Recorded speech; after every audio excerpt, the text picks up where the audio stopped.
8/10/2024ला मी जिल्हा परिषदेकडे तक्रारी लेखी अर्ज केलो होतो. कारण गट शिक्षणाधिकारी पंचायत समिती अक्कलकोट यांनी विभागीय आयुक्तांचे अधिकार वापरून त्या 21 ते 25 शिक्षकांचे प्रतिनियुक्त केले होते.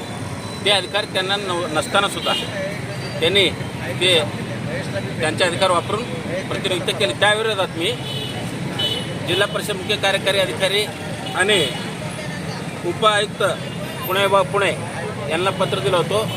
पुणे विभाग पुण्याच्या आयुक्तांनी सुद्धा त्यावर पत्र मुख्य कार्यकारी अधिकारी यांना दिले होते. देऊन सुद्धा आता जानेवारी 2025ला चौकशी झाला. चौकशी केल्यानंतर मुख्य कार्यकारी अधिकारीकडे अहवाल दिले. चौकशी नियोजन अधिकारी वाठारे मॅडमकडे नेमले होते. त्यांच्यावर 2 विस्तार अधिकारी. ते अहवाल जानेवारी म्हणजे 1 वर्ष होऊन गेला अहवाल देऊन सुद्धा. त्याच्यावर साहेबांचा सहीसुद्धा झाला आहे कुणाच्या मुख्य कार्यकारी अधिकाऱ्यांच्या कारवाईचा. ते फाईल उपमुख्य कार्यकारी अधिकारी पाटील मॅडमपर्यंत आला होता शिक्षण विभागाला जाण्यासाठी. परत तिथून वापस गेला मी पाहिलो आहे आणि साहेबांचा सहीसुद्धा झाला आहे. या विरोधात आता ही माझं 3रं 4थं 5वं वेळ आहे आंदोलन करायचं. तरीसुद्धा त्यांना काही म्हणजे त्यांचं मागं त्यांनी म्हणजे आपला गट शिक्षणाधिकाऱ्यांच्या मागं शिक्षणाधिकारी आहेत आणि ते मुख्य कार्यकारी अधिकारी साहेब त्यांचे म्हणजे गट शिक्षणाधिकाऱ्याचं चुकवून सुद्धा त्यांना सांभाळत आहे. काही आरोप प्रत्यारोप आपल्यावर असे होतात की काही होतात. मला एक सांगा, तसं कोण अधिकारी असेल तर मला सांगा. माझं वैयक्तिक वाद कुठलाही अधिकारी बरोबर नाही आहे. ते वाद होण्याचं कारण काय मला सांगा ना. वाद ह्याच्यामुळे झाले म्हणून मी कागदपत्र लढतोय. मी वाद कुणाशी घालत नाही.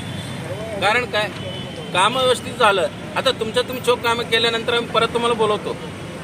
म्हणजे कुणाचं ही न बाळगता तुम्ही व्यवस्थित कामं करा.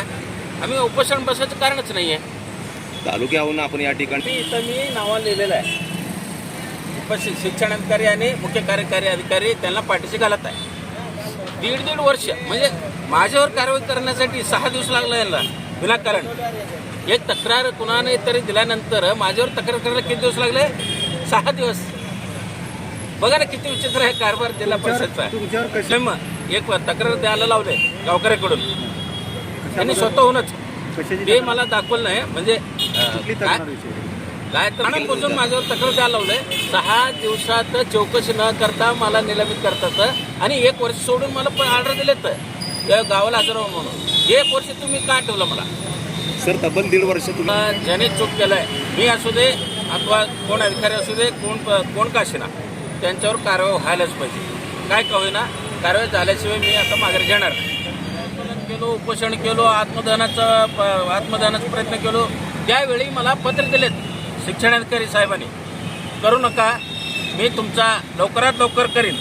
हे बघा सगळं शिक्षणाधिकारी साहेबांचं सही आहे. वाचून बघा तुम्ही सगळ्या शिक्षणाधिकारीचं सही शिक्क्यानीच आहे. आंदोलन करू नका. तुम्हाला थोड्या दिवसात मी जे काय निर्णय येईल त्या निर्णयाचा मी तुम्हाला कळवतो काय झालं ते निर्णय. म्हणून मला भरपूर पत्र दिलं. हे सर्व त्यांचंच आहे पत्र.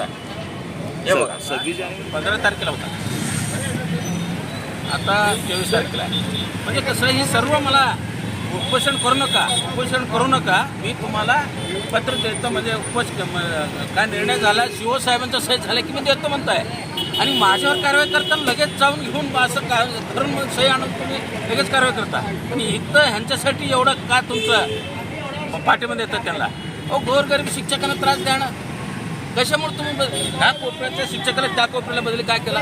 इथं शाळा खुल्ला असताना जवळच त्या ठिकाणी काय केलं नाही? त्या शिक्षक माझ्यापर्यंत का आले? ही जरा विचार करण्यासाठी गोष्ट. इथं कुठंतरी पैशाच्या दर्शनासाठी असं केलेले स्पष्ट दिसून येत आहे. लक्ष्मी दर्शनासाठी यांनी हे केलेले स्पष्ट दिसून येतात. ह्या कोपऱ्यात माणूस त्या कोपऱ्यातला का बरं? आणि त्या माणसाला ह्या इकडे येऊन द्यायचं का? इथं दिलं असतं. तुम्हाला शाळा सांभाळायचं आहे का शिक्षकांना त्रास द्यायचा आहे? शाळा सांभाळायचा वर विशेष म्हणजे यांनी पदभार घेतल्यापासून 4-5 शाळा बंद केले आता सध्या. आणि विशेष म्हणजे कन्नडच्या शाळेत बंद सगळं. आणि अजूनही केंद्र प्रमुख म्हणून सर्व कन्नडच्या शिक्षकांनाच म्हणजे 50% जास्त कन्नड शिक्षकांनी नेमणूक केलं आहे. आणि आता सध्या 10वी-12वीच्या पेपरसाठी जवळपास 100 शिक्षकांनी नेमणूक केलं आहे. त्या 100 शिक्षकांच्या हातातले विद्यार्थी कुठं जाणार, कुठं शिकणार, काय करणार, आता जवळ पेपरचं चालू आहे. ही एकूण अक्कलकोट तालुक्याचं जे शिक्षणाचं कारभार आहे शून्य झालेलं आहे, शून्य, काहीच राहिलेलं नाही. गुणवत्ता ढासळली आहे. एकदम ढासळलं, गुणवत्ता ढासळणारच किंवा शिक्षक जरी तिथं नसेल, एक 100 शिक्षक रोज 10वी-12वी पेपरसाठी एक नंबर विचारला. मी सांगतोय यांनी जे शिक्षकांचा प्रतिनिधित्व केले होते, मी अध्यक्ष म्हणून ते बाहेर काढलो. ते बाहेर काढून रोज मी बातम्या देत होतो, पेपरला बातम्या येत होते, तुमच्यासारख्या बातम्या लावत होते.